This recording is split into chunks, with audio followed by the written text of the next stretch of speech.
देखिए, 2009 के चुनाव के बाद से कांग्रेस पार्टी लोकसभा का चुनाव नहीं जीती है। राज्यों में भी कांग्रेस सिमटती जा रही है।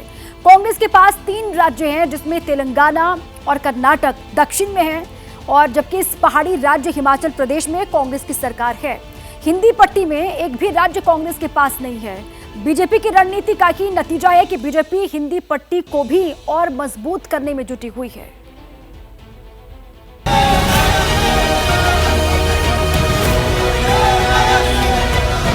तस्वीर तब की है जब भारत जोड़ो न्याय यात्रा पर निकले राहुल गांधी किशनगंज में।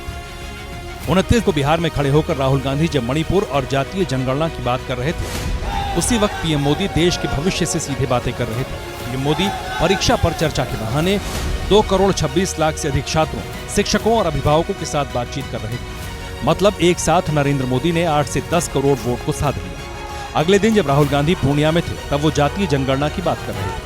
अगर हम सामाजिक न्याय की बात कर रहे हैं तो यह तो स्पष्ट है कि हिंदुस्तान के किसी भी सेक्टर में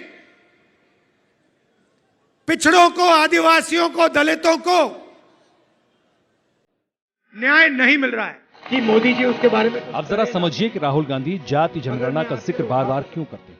असल में वो इसके जरिए ओबीसी वोट बैंक को अपने पाले में करना चाहते हैं, क्योंकि देश में ओबीसी समाज की 2000 से ज्यादा जातियां हैं।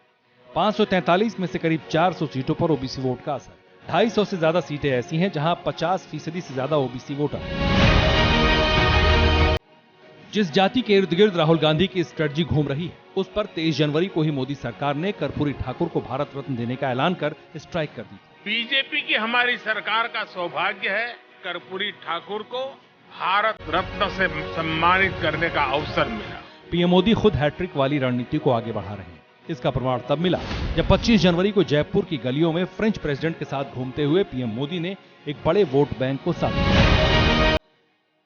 25 जनवरी को ही बुलंदशहर में पीएम मोदी ने रैली भी की। 22 जनवरी को अयोध्या में राम मंदिर की प्राण प्रतिष्ठा समारोह में शामिल हुए। 12 से 21 जनवरी के बीच दक्षिण भारत के दौरे पर। 12 जनवरी को महाराष्ट्र को 30,500 करोड़ रुपए की सौगात दी। 9 जनवरी को यूएई के राष्ट्रपति के साथ अहमदाबाद में रोड शो किया। 5 जनवरी को जयपुर में पार्टी पदाधिकारियों के साथ बैठक की। सिर्फ नरेंद्र मोदी ही नहीं, बल्कि अमित शाह, जेपी नड्डा और तमाम बड़े नेता 400 सीटों के लक्ष्य को हासिल करने में जुट गए। जैसे ही घड़ी का काटा दोपहर 2:30 पे आए, बबीता जी का दिल सास बहू साजिश के लिए मचल जाए। और ये है इनकी बहू, पूरे दिन ऑफिस की टेंशन हो जाए गॉन जब ये करें अपना फेवरेट शो फ्री टाइम पे ऑन।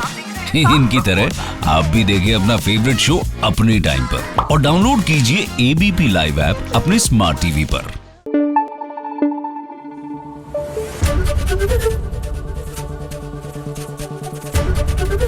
एबीपी न्यूज आपको रखे आगे।